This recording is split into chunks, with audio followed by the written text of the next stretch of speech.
Hi guys, welcome back to my YouTube channel Ghumakkad Upmas. कैसे हैं आप सब? उम्मीद करता हूं कि आप सब भी अच्छे होंगे। अभी हम निकल चुके हैं मसूरी। दोस्तों, अगर आप मसूरी घूमने का प्लान बना रहे हैं तो इस वीडियो को अंत तक जरूर देखें, क्योंकि इस वीडियो में मैं आपको बताऊंगा कि कैसे जाएं, कहां कहां घूमें, कहां रुकें और क्या क्या परेशानी आपको रास्ते में आ सकती है। बहुत सारे सवालों के जवाब मैं आपको इस वीडियो में देने वाला हूं। तो चलिए वीडियो शुरू करते हैं। और यदि आप मेरे चैनल पर नए हैं तो मेरे चैनल को सब्सक्राइब जरूर करें और साथ ही साथ दबाएं घंटी का निशान, ताकि ऐसे ही इन्फॉर्मेटिव वीडियो मैं आपके लिए लाता रहूं। दोस्तों, मसूरी एक ऐसा शहर है जो उत्तराखंड के देहरादून जिले में स्थित है।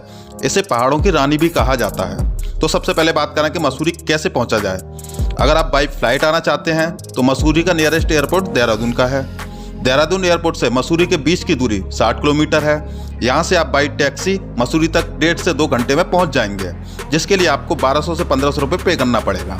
बट अगर आप बाई ट्रेन आना चाहते हैं तो नियरेस्ट रेलवे स्टेशन देहरादून का ही है। देहरादून रेलवे स्टेशन से मसूरी के बीच की दूरी मात्र 35 किलोमीटर है।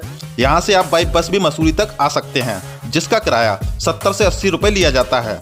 इसके अलावा अगर आप प्राइवेट टैक्सी से आना चाहते हैं तो 1000 से 1200 रुपये लगता है वन वे का। और यदि आप शेयर टैक्सी से जाना चाहते हैं तो 250 से 350 रुपये आपको पे करना पड़ेगा और आप 1 से 1.5 घंटे में मसूरी पहुँच जाएंगे। तो आप अपने अपने शहरों से देहरादून तक की डायरेक्ट बस या ट्रेन देख लीजिए। और अगर आपको डायरेक्ट ट्रेन या बस नहीं मिलती है तो आप दिल्ली से चेंज करके भी देहरादून तक आ सकते हैं। दोस्तों, यदि बात करें बस की तो आप बाई बस भी देहरादून तक आ सकते हैं। यदि मैं दिल्ली से बात करूं तो दिल्ली से AC सीटर बस का किराया 700 से 800 रुपये लगता है और AC स्लीपर का किराया 1100 से 1200 रुपये लगता है। वहीं ऑर्डिनरी बस का किराया मात्र 380 से 400 रुपये ही पे करना पड़ेगा और आप मसूरी पहुंच जाएंगे, जो कि दिल्ली से 320 किलोमीटर पड़ता है। और अगर टाइमिंग की बात करूं तो दोस्तों, सुबह 9:30 बजे कश्मीरी गेट से बस चलती है, जो कि आपको मसूरी ड्रॉप कर देगी। इसके अलावा आप देहरादून तक देश के किसी भी कोने से इजीली आ सकते हैं और यहाँ से आप इजीली मसूरी तक बाई बस या टैक्सी से पहुँच सकते हैं। अगर आप अपनी कार, बाइक या रेंटल टैक्सी लेकर आना चाहते हैं तो वो भी एक अच्छा ऑप्शन है। लेकिन मसूरी में एंटर करने से पहले आपको एक टैक्स पे करना पड़ेगा, जो कि बाइक का 12 रुपये और कार का 59 रुपये रहता है। उसके बाद ही आप मसूरी के लिए जा पाएंगे। ये सब बातें हुई मसूरी पहुंचने तक की। अब बात करते हैं कि मसूरी में हमको कहाँ स्टे करना है। तो इसके लिए आपके पास बहुत सारे ऑप्शन हैं, बट बेस्ट लोकेशन रहेगी कि आप मॉल रोड पर ही होटल लें या फिर स्प्रिंग रोड पर। इसके अलावा कुछ होटल्स आपको कैमल बैक रोड पर भी मिल जाएंगे। तो आपको अपने बजट के अकॉर्डिंग होटल्स प्लान कर सकते हैं।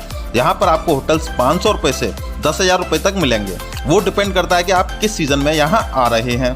यदि आप ऑन सीजन या वीकेंड पर यहाँ आते हैं तो आपको यहाँ होटल्स काफ़ी कॉस्टली मिलेंगे और यदि आप ऑफ सीजन आ रहे हैं तो आपको होटल्स काफ़ी चीप मिल जाएंगे। इसके अलावा मसूरी में एक धर्मशाला भी है, जो कि गुरुद्वारे द्वारा संचालित की जाती है, जो मसूरी के गांधी चौक पर स्थित है। आप यहाँ भी स्टे कर सकते हैं, जिसमें पर पर्सन कॉस्ट 100 रुपये लिया जाता है।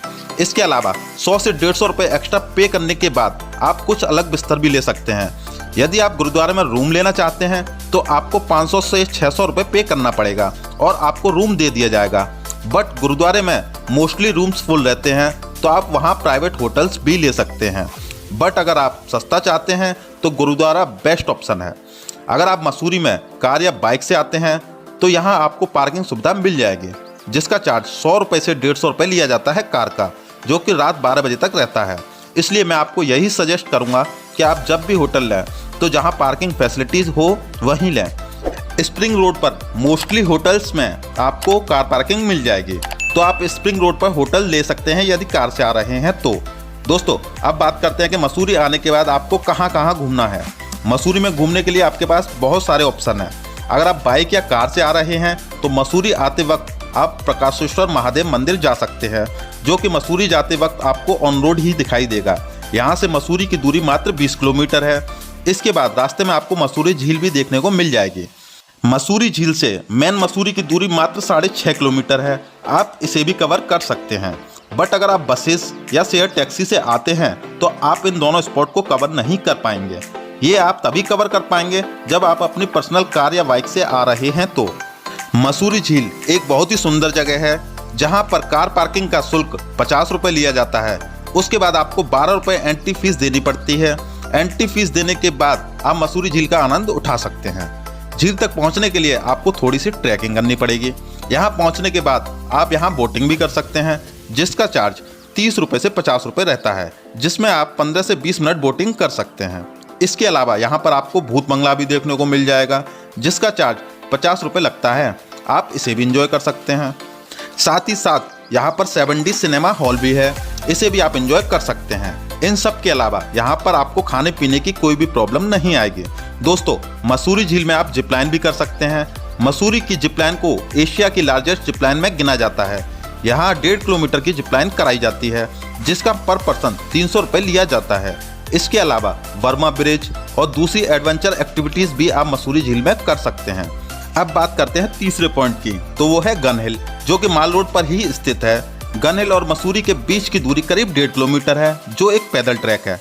गन हिल का रास्ता माल रोड से ही जाता है। आप चाहें तो इस दूरी को रोपवे के थ्रू भी कवर कर सकते हैं, जिसका चार्ज 125 रुपये रहता है राउंड ट्रिप का। गन हिल एक ऐसा पॉइंट है जहां से आप मसूरी और देहरादून के बेहद ही खूबसूरत व्यूज़ को एंजॉय कर सकते हैं। साथ ही साथ बर्फ़ के बेहद खूबसूरत पहाड़ भी आपको गन हिल से देखने को मिलेंगे। गन हिल के लिए मैं आपको सजेस्ट करना चाहता हूं कि आप डे टाइम में जाएं, यानी कि सनलाइट के समय, क्योंकि नाइट में गन हिल जाने का कोई मतलब नहीं है। अब फोर्थ पॉइंट की बात करें तो वो है जॉर्ज एवरेस्ट। जॉर्ज एवरेस्ट और मसूरी के बीच की दूरी 5 किलोमीटर है। अगर आप अपनी कार या बाइक से आए हैं तो आप अपने व्हीकल से यहाँ तक आ सकते हैं, बट अगर आपके पास व्हीकल नहीं है तो शेयर टैक्सी के थ्रू भी आप यहाँ तक आ सकते हैं। यहाँ पर पार्किंग फ्री है, लेकिन पार्किंग से जॉर्ज एवरेस्ट पीक तक करीब 1 से 1.5 किलोमीटर पैदल ट्रैक करना पड़ता है, जो अपने आप में बहुत ही एडवेंचर से भरा हुआ है। रास्ते में आपको बेहद खूबसूरत व्यूज़ भी देखने को मिलेंगे।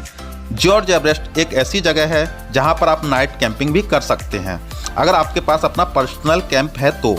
अब बात करते हैं फिफ्थ पॉइंट की, तो वो है क्लाउड एंड। जॉर्ज एवरेस्ट जाते वक्त एक दूसरा रास्ता क्लाउड एंड तक जाता है, तो आप वहां भी जा सकते हैं। यहाँ भी आपको बेहद खूबसूरत व्यूज़ देखने को मिलेंगे।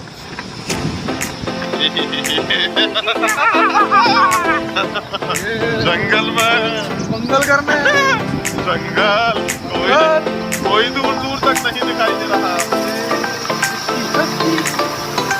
यहाँ से वापस आकर आप इवनिंग में माल रोड को एंजॉय कर सकते हैं। रात के वक्त माल रोड बेहद ही खूबसूरत नजर आएगा। डे 1 में आप इन सभी पॉइंट्स को कवर कर सकते हैं। नेक्स्ट डे अर्ली मॉर्निंग आप कैमल बैक रोड घूमने जा सकते हैं। मॉर्निंग में कैमल बैक रोड पर आपको बेहद ही खूबसूरत व्यूज देखने को मिलेंगे। दोस्तों, उसके बाद आप केम्प्टी फॉल जा सकते हैं, जो कि मसूरी से 20 किलोमीटर की दूरी पर स्थित है। इस दूरी को आप अपने पर्सनल व्हीकल से कवर कर सकते हैं। चाहे तो आप वहां मौजूद बस स्टैंड से बस द्वारा भी जा सकते हैं, जिसका किराया 40 रुपये लगता है वन वे का। शेयर टैक्सी में 100 से 150 रुपये पे करना पड़ता है। केम्प्टी फॉल पहुंचने के बाद जो मेन वाटरफॉल है वो मेन रोड से थोड़ा नीचे पर है। वहां तक जाने के लिए आपके पास 2 ऑप्शन है, या तो आप सीढ़ी से चले जाइए या फिर रोपवे से। रोपवे का चार्ज 150 रुपये लगता है राउंड ट्रिप का, बट आप चाहें तो पैदल भी जा सकते हैं। केम्प्टी फॉल मसूरी का मस्ट विजिटिंग प्लेस है। केम्प्टी फॉल के बिना मसूरी घूमना अधूरा है, तो आप यहाँ जरूर जाएं। गर्मियों में आपको यहाँ बहुत ज़्यादा रश देखने को मिलेगा, बट सर्दियों में भी अब काफ़ी ज़्यादा टूरिस्ट आते हैं। केम्प्टी फॉल एक ऐसा प्लेस है जहाँ पर आपको कोई भी प्रॉब्लम नहीं आएगी। यहाँ पर भी आपको इजीली पार्किंग मिल जाएगी, जिसका चार्ज बाइक का 50 रुपये और कार का 100 रुपये रहता है। आप चाहें तो यहाँ पर नाइट स्टे भी कर सकते हैं, बट मैं आपको केम्प्टी फॉल में नाइट स्टे के लिए सजेस्ट नहीं करूँगा। दोस्तों, इसके बाद आप कंपनी गार्डन भी जा सकते हैं। केम्प्टी फॉल रोड पर जाते वक्त ही एक रास्ता कंपनी गार्डन की तरफ जाता है, आप चाहें तो वहाँ भी जा सकते हैं। कंपनी गार्डन और मसूरी के बीच की दूरी करीब 3.5 किलोमीटर है। अगर आप सिर्फ कंपनी गार्डन जाना चाहते हैं और आपके पास पर्सनल व्हीकल नहीं है, तो आप चाहें तो 3.5 किलोमीटर पैदल जा सकते हैं। बेहद खूबसूरत व्यूज़ आपको देखने को मिलेंगे और आपको ज़्यादा चढ़ाई भी नहीं मिलेगी, तो आप आसानी से इस दूरी को कवर कर सकते हैं। आप चाहें तो वहां मौजूद रिक्शा से भी जा सकते हैं, जिसका चार्ज 200 रुपये पड़ता है राउंड ट्रिप का। कंपनी गार्डन आने के बाद आपको 25 रुपये का एंट्री टिकट लेना पड़ेगा। अभी हम आए हुए हैं कंपनी गार्डन। ये देखिए यहाँ के खूबसूरत नज़ारे।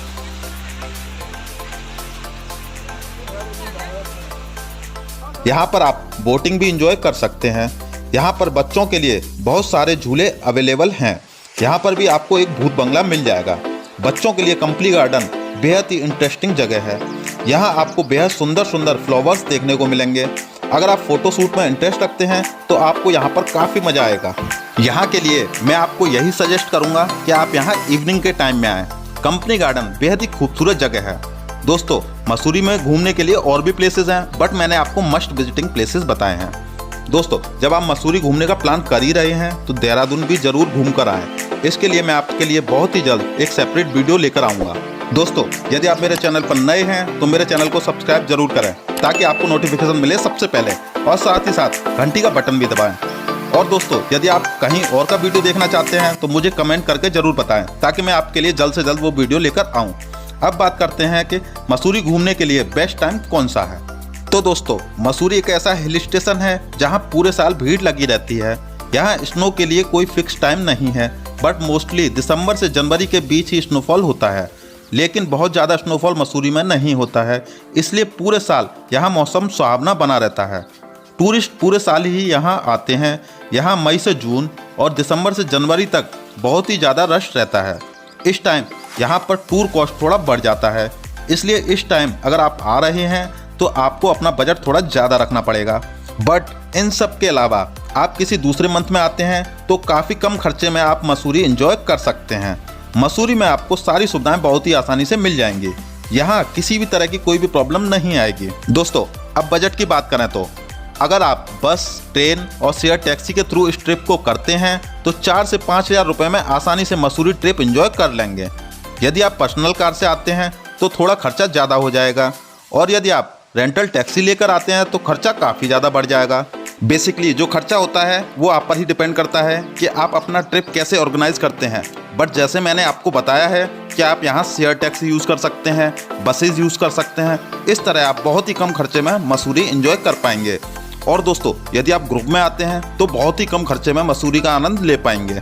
आपको यहाँ मैं कुछ ज़रूरी बातें और बता देता हूँ। पहली तो ये कि आप जब भी केम्प्टी फॉल जाएँ तो अपने साथ शॉर्ट्स और टी शर्ट जरूर ले लें, क्योंकि यहाँ रेंट पर शॉर्ट्स और टी शर्ट आपको 50 रुपये में मिलेगी, और आपको यहाँ पर 10 रुपये चेंजिंग रूम का देना पड़ेगा अगर आप अपने कपड़े रेंट पर यहाँ से नहीं लेते हैं तो। और दूसरी बात यह कि आप अपने साथ गीले कपड़े रखने के लिए कोई भी कैरी बैग ज़रूर कैरी करें ताकि आपको कोई परेशानी ना हो। और दोस्तों, मैं आपको यही सजेस्ट करूँगा कि आप जब भी कहीं घूमने का प्लान करें तो सबसे पहले एक स्कूटी रेंट पर ले लें, जिसका चार्ज आपको मैक्सिमम 500 से 600 रुपये पड़ता है। चलिए दोस्तों, अब बात करते हैं कि हमको यहाँ कितने दिन का स्टे बनाना चाहिए। तो मैं आपको सजेस्ट करूंगा कि मसूरी एंजॉय करने के लिए 2 नाइट का स्टे काफ़ी है। 2 दिन और 2 रात में आप आसानी से पूरे मसूरी को कवर कर लेंगे। तो ये थी जानकारी मसूरी टूर की। इसके अलावा भी आपको कोई क्वेरी है तो आप मुझे कमेंट करके पूछ सकते हैं। आई होप आपको वीडियो पसंद आया होगा। अगर पसंद आया है तो एक लाइक तो बनता है, ताकि ऐसे ही मेहनत करके मैं आपके लिए डिटेल्ड वीडियो लाता रहूं, और साथ ही साथ अपने दोस्तों के साथ शेयर भी करें ताकि वो भी कम खर्चे में घूमकर अपनी लाइफ एंजॉय कर सकें। ये दोस्तों, मिलते हैं देहरादून के नेक्स्ट वीडियो में। तब तक के लिए शुक्रिया। आपकी यात्रा मंगलमय हो मेरे दोस्तों, और ऐसे ही अपना प्यार मेरे चैनल पर बनाए रखें। बाय बाय दोस्तों।